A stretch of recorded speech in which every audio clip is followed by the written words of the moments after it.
করতেছে। স্বপ্নের মধ্যে যেরকম এরকম ভাবে জাহান্নামের আগুন ভেসে উঠতেছে, এরকম কাহিনী দেখার পর সন্তানটুকু সকালবেলা যখন আবার মক্তবে যায়, বাবার কবরের পাশে গিয়ে সঙ্গে সঙ্গে সূরা ফাতিহা তেলাওয়াত করে। যেগুলো সূরা মুখস্থ আছে এগুলো মুখস্থ যেরকম ভাবে হুজুর মক্তবের মধ্যে নাজরার মধ্যে বিভিন্ন ইসলামিক যেগুলো রুম আছে, ইসলামী যেগুলো বিদ্যালয় আছে এগুলোর মধ্যে যেগুলো ইসলামিক যেগুলো শিক্ষা দেওয়া হয়, সূরাগুলো শিক্ষা দেওয়া হয়, এগুলো শিক্ষা তিনি গ্রহণ করে তার বাবার কবরের পাশে এগুলো তেলাওয়াত করা শুরু করে দিল। মুসলমান ভাইরা আমার, কবরের পাশে যখন কোরআনে কারীম তেলাওয়াত করা শুরু করে দিলাম, এরকম ভাবে একদিন নয়, 2 দিন নয়, 3 দিন কোরআনে কারীম তেলাওয়াত করা শুরু করে দিল। 3 দিন পর যখন কোরআনে কারীম তেলাওয়াত করা শেষ হয়ে গেল, মুসলমান ভাইরা আমার, ওই সন্তানটুকু ঘুমিয়ে যাওয়ার পর ঘুমের মধ্যে দেখতেছে তার বাবা আর জাহান্নামে নাই, তার বাবা জান্নাতের মধ্যে, জান্নাতি বিছানার মধ্যে শুয়ে একদম হাসাহাসি, একদম হই উল্লাস হয়ে গিয়েছেন। মুসলমান ভাইরা আমার, সন্তানটুকু ডাক দিয়ে বলে, বাবা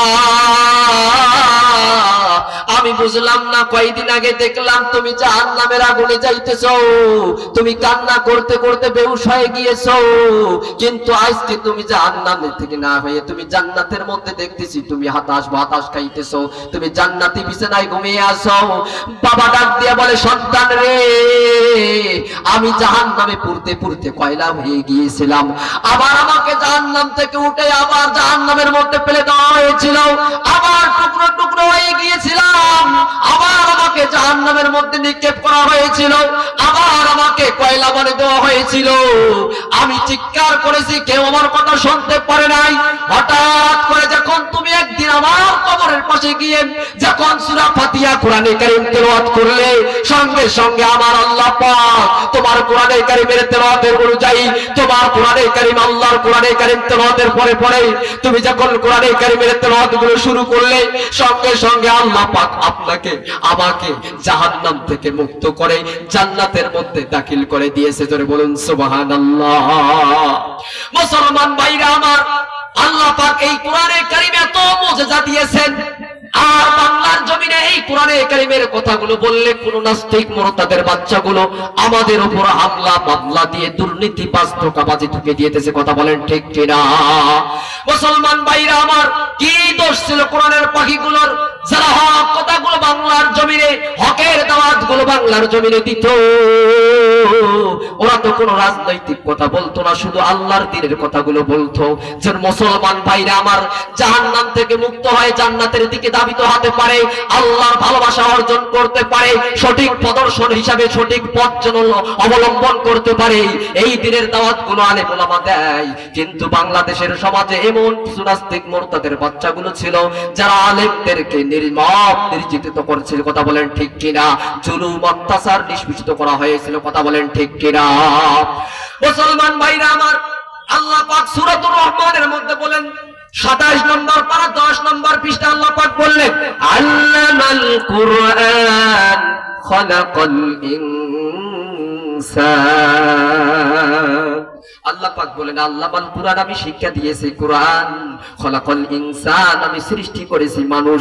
মুসলমান ভাইরা আমার, আল্লাহ পাক মানুষ সৃষ্টি করার আগে মুসলমানদেরকে কোরআনে কারীম শিক্ষা দিয়েছেন, যেন মুসলমান ভাইরা আমার, মানুষ যেন পৃথিবীর মধ্যে আসার পর পরেই যেন আল্লাহর কোরআন দিয়ে, আল্লাহর আদেশ অনুযায়ী, আল্লাহর যে দিক নির্দেশনাগুলো রয়েছে সঠিক পথ অনুযায়ী যেন চলতে পারে। এই জন্য আল্লাহ পাক এই কোরআনে কারীম আগেই মানুষদের শিক্ষা দিয়েছেন, তারপরে মানুষকে সৃষ্টি করেছেন। মুসলমান ভাইরা আমার, আপনি যখন প্লেনের মধ্যে উঠবেন, বাসের মধ্যে উঠবেন, বাসের মধ্যে উঠার সঙ্গে সঙ্গে আপনাকে বলা হয়, এগুলো মানুন, আপনার মালপাতিগুলো ভালো করে রাখুন, আপনার সিট ভালো করে রাখুন, আপনি বমি করবেন না, জায়গা পরিষ্কার করুন, আপনাকে রুলস গুলো, আপনাকে কিছু নির্দেশনা বলে দেওয়া হয় যেন আপনি পরিবেশ সুন্দর রাখতে পারেন। এজন্য আল্লাহ পাক আপনি আগেই আপনাকে নির্দেশনাগুলো বলে দিয়েছেন, আগেই আল্লাহ পাক আদর্শ, আল্লাহ পাকের সঠিক পথ যেন আপনারা চলতে পারি, এজন্য আল্লাহ পাক আগেই আমাদেরকে কোরআনে কারীম শিক্ষা দিয়েছেন। মুসলমান মুসলমান ভাইরা আমার, শুধু কি তাই মুসলমান ভাইরা আমার, ইন্না নাহনু নাযালনা যিকরা ওয়া ইন্না লাহু লাহাফিজুন। আল্লাহ পাক বললেন এই কোরআনে কারীম সৃষ্টি করেছে আমি, এই কোরআনে কারীমের হেফাজত করব আমি। জোরে বলুন সুবহানাল্লাহ। মুসলমান ভাইরা আমার, এই ঘটনা বলতে গিয়ে, কোরআনের আয়াতটুকু বলতে গিয়ে আমার একটি ঘটনা মনে পড়ে গেল। তাকান আপনি বঙ্গবাজারের দিকে, যখন আগুন লেগে, বঙ্গবাজারের আগুন লেগে বিল্ডিং গুলো পুড়ে ছাই ছাই হয়ে গিয়েছিল, সব মালগুলো পুড়ে ছাই হয়ে গিয়েছে। জমির যেগুলো ঘড়ি লাগে, মোবাইল লাগে, যা কিছু আছে ইত্যাদি সমস্ত কিছু পুড়ে থারকার হয়ে গিয়েছে। কিন্তু মুসলমান ভাইরা আমার, একটি জিনিস চিন্তা করবেন, বঙ্গবাজার যখন আগুন লাগলো, কিন্তু আল্লাহ পাকের আল কোরআনটুকু একটু আঘাত লাগেনি। আল কোরআনটুকু, আল্লাহ পাকের কোরআনে কারীম একটু পোড়া যায়নি। জোরে বলুন সুবহানাল্লাহ। এটা কি আল্লাহ পাকের মুজিজা নয়? সারা বিশ্বের মধ্যে অনেক নাস্তিক মুরতাদের বাচ্চাগুলো আল্লাহ পাকের কোরআনকে পৃথিবীর বুক থেকে ধ্বংস করার জন্য পায়চারা করেছিল। আল্লাহ পাকের এই কোরআনটুকু বাংলার জমিন থেকে বিতাড়িত করা হয়েছিল। বাংলাদেশের অনেক অসংখ্য হাফেজদেরকে নির্যাতিত, নিষ্পেষিত করা হয়েছিল। কোরআনের আলোচনা, কোরআনের হাফেজ যেন বাংলাদেশে তৈরি না হয়, এজন্য আপ্রাণ চেষ্টা করেছিল। কিন্তু না, যে ষড়যন্ত্র করেছে, যেদিন থেকে ষড়যন্ত্র করেছে আমরা দেখতে পেরেছি, তারপর থেকেই কোরআনের হাফেজ আরো বাংলার জমিনে বিস্তার লাভ করেছে। কথা বলেন ঠিক কিনা? মুসলমান ভাইরা আমার, আল্লাহ পাক এই কোরআনে কারীম এমন ভাবে নাজিল করলেন, আবার আপনার বিশ্বনবী হযরত মুহাম্মদুর রাসূলুল্লাহ সাল্লাল্লাহু আলাইহি সাল্লামের উপর নাজিল করলেন।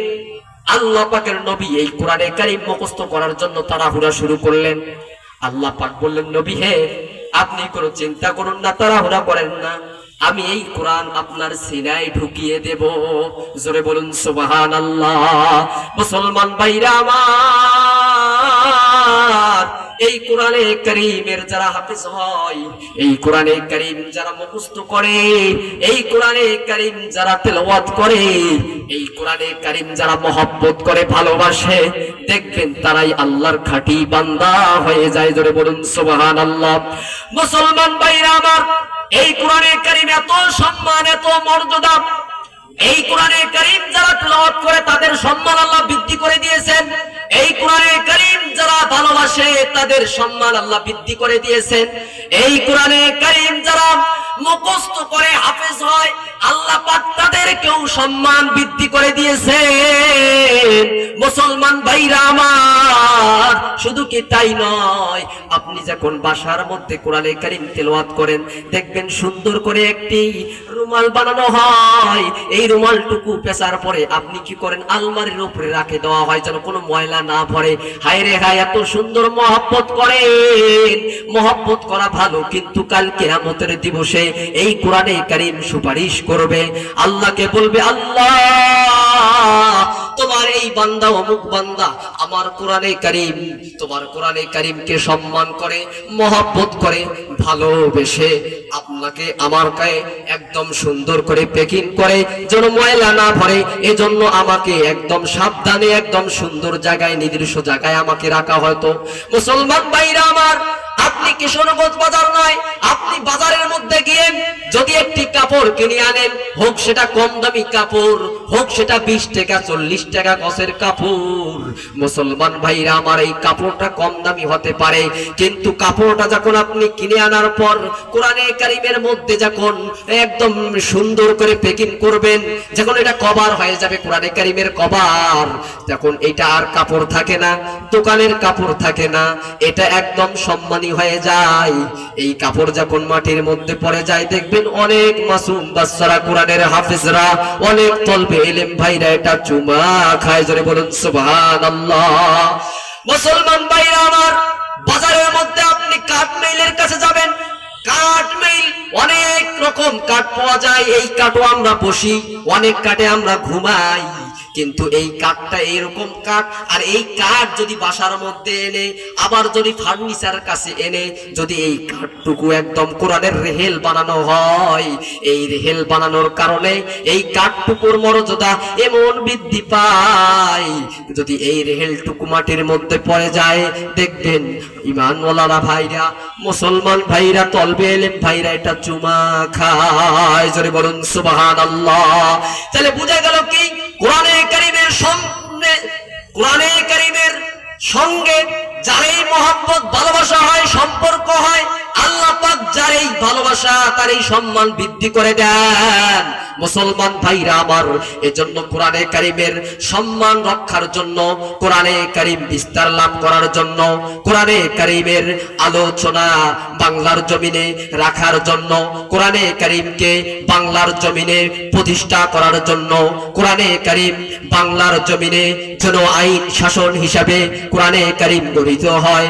এজন্য যদি আপনাকে আমাকে সব সদা সর্বদাই কাফনের কাফন পরে মাঠে ময়দানে যদি পুরস্কৃত হয়, আবার যদি লাল কেল্লার মাঠে, শাপলা চত্বরে, লালবাগে, শাহবাগে যদি আপনাকে আমাকে জীবন দিতে হয়, আমরা আল কোরআনের পথে থাকার জন্য জীবন দিতেও প্রস্তুত রয়েছে। কথা বলেন ঠিক কিনা? মুসলমান ভাইরা আমার, আমরা তো শুধু জানি আল কোরআনে কারীম বাসার মধ্যে থুয়ে আল কোরআনে কারীম তেলাওয়াত করে, কোরআনে কারীম তেলাওয়াত করে খালি সুমাকে থুয়ে দেই, এটা হবে না, এটা কোনোদিন ফায়দা হবে না। বাংলার জমিনে যদি কোরআনের আইন শাসন করতে হয়, মাঠে ময়দানে স্লোগান দিয়ে আল কোরআনের পৃথিবীতে বাংলাদেশের জমিনকে আল কোরআন প্রতিষ্ঠিত করা দরকার। কথা বলেন ঠিক কিনা? মুসলমান ভাইরা আমার, খুব গভীর মনোযোগ দিয়ে খেয়াল করবেন। মাইকের আওয়াজ যতদূর যায়, যতদূর বন্ধ কথাগুলো মনোযোগ দিয়ে শ্রবণ করবেন। মুসলমান ভাইরা আমার, কোরআনে কারীমের এতটুকু মর্যাদা আল্লাহ পাক দিয়েছেন, এই ঘটনাটুকু বললে আমার মনে হয় আপনার দু চোখ দিয়ে আর কান্না জর্জর করে পড়বে। মুসলমান ভাইরা আমার, মুসলমান ভাইরা আমার, আল্লাহ পাক এমন একটি কিতাব দিয়েছেন, সেই কিতাবটুকু মুখস্থ করার জন্য এক মাদ্রাসায় এক ছাত্র ছিল। মুসলমান ভাইরা আমার, ছোট ছেলেটি ছোট থেকে অন্ধ হয়ে গিয়েছে। তার মায়ের চোখগুলো তা দেখে নেই, নিজে তার বাবাকে দেখে নেই, সুন্দর পৃথিবীটুকু দেখে নেই। আমরা তো জন্মের পরে সুন্দর পৃথিবীটুকু দেখেছি, মা বাবাকে দেখেছি, সন্তানকে দেখেছি, স্বামী স্ত্রীকে দেখেছি, দাদাকে দেখেছি, সবাইকে দেখেছি, কিন্তু যে অন্ধ তাকেই পুষ করে দেখেন, ভাই আপনি কি সুন্দর পৃথিবীটুকু দেখেছেন? তিনি বলবেন না আমি দেখি নাই। তোমার বাবাকে তুমি দেখেছো? বলবে না আমি দেখিনি। তোমার মাকে তুমি দেখেছো? বলবে না আমি দেখিনি। মুসলমান ভাইরা আমার, ওই অন্ধ ছেলেটি একদম ছোট থেকে অন্ধ ছিল। অন্ধ হওয়ার পর তার মাকে যে বলল, মা আমি তো চোখে দেখতে পারি না, আমি তো অন্ধ হয়ে গিয়েছি, দয়া করে যদি আমাকে একটি সুযোগ দাও, আমি মাদ্রাসার মধ্যে গিয়ে আল কোরআনে কারীম মুখস্থ করব। মুসলমান ভাইরা আমার, তার মা তাকে জড়িয়ে ধরে, দু চোখ দিয়ে দেখতেছে টপ টপ করে পানি পড়ে। মা ডাক দিয়ে বলে, সন্তান তুমি যখন নিয়ত করেছো হাফেজ হবে, তোমার কোনো চিন্তা নেই, আমি তোমাকে মাদ্রাসায় ভর্তি করে দেব। মুসলমান ভাইরা আমার, সঙ্গে সঙ্গে তার মা তাকে মাদ্রাসার মধ্যে নিয়ে যায়। মাদ্রাসার মধ্যে নিয়ে গিয়ে উস্তাদকে ডাক দিয়ে বলে, উস্তাদ আমার সন্তান একটি আমাকে আবদার করেছে, আমার সন্তান ছোট থেকে চোখে দেখতে পারে না, আমার সন্তান আমাকে দেখেনি। মুসলমান ভাইরা আমার, খুব খেয়াল করে কথাটুকু শুনবেন। মাইকের আওয়াজ যত দূর যায়, যত দূর পর্যন্ত শ্রবণ করে শুনবেন। মুসলমান ভাইরা আমার, সঙ্গে সঙ্গে উস্তাদ ডাক দিয়া বলে, তুমি কোনো চিন্তা করো না, এই সন্তানের দায়িত্ব আমি নেব, এই সন্তানকে আল কোরআনের হাফেজ হিসাবে গ্রহণ করব। মুসলমান ভাইরা আমার, এই সন্তানটুকু চোখে দেখতে পারে না, উস্তাদের কাছে গিয়ে মক্তব পড়লো, নাজরা পড়লো, হেফজ করায় যখন হেফজ শেষ করলো, মাঠের মধ্যে যখন তাকে পাগড়ি প্রদান করা হলো, এলাকার লোকরা যাকে কানা বলতো, এলাকার লোকরা যাকে পঙ্গু বলতো, এলাকার লোকরা তাকে প্রতিবন্ধী বলতো, সেদিন সবাই তাকিয়ে দেখে না না, সে প্রতিবন্ধী হতে পারে না, সে কানা হতে পারে না, সে দুর্বল হতে পারে না। যে ব্যক্তি 30 পারা মুখস্থ করতে পারে সে তো একদম ব্রিলিয়ান্ট ছাত্র। কথা বলেন ঠিক কিনা? মুসলমান ভাইরা আমার, এই কোরআনে কারীমের বিরোধিতা যারা আমার আপনার বিরুদ্ধে ষড়যন্ত্র করে, এই কোরআনে কারীমের বিরোধিতা করে, আল কোরআনকে বাংলার জমিন থেকে তছনছ করার জন্য যা পায়চারা করতেছে, এদেরকে বাংলাদেশ থেকে বিতাড়িত করে আর একবার এই কোরআনে কারীমের বাংলাদেশ আমরা তৈয়ার করতে চাই।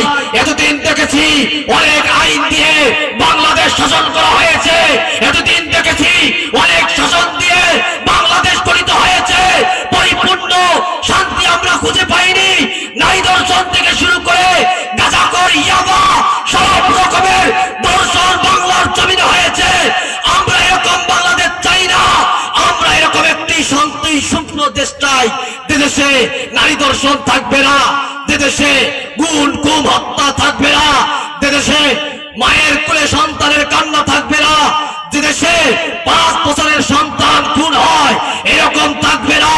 আল কোরআনের সমাজ চালু হলে এদেশে ইসলাম কায়েম হবে, এদেশের মানুষ ইসলাম প্রেমিক হবে। কথা বলে ঠিক কিনা? আর এদেশের কিছু চোর ডাকাত বদমাশ গুলো পেছন দরজা দিয়ে পালাতে বাধ্য হবে। কথা বলে ঠিক কিনা?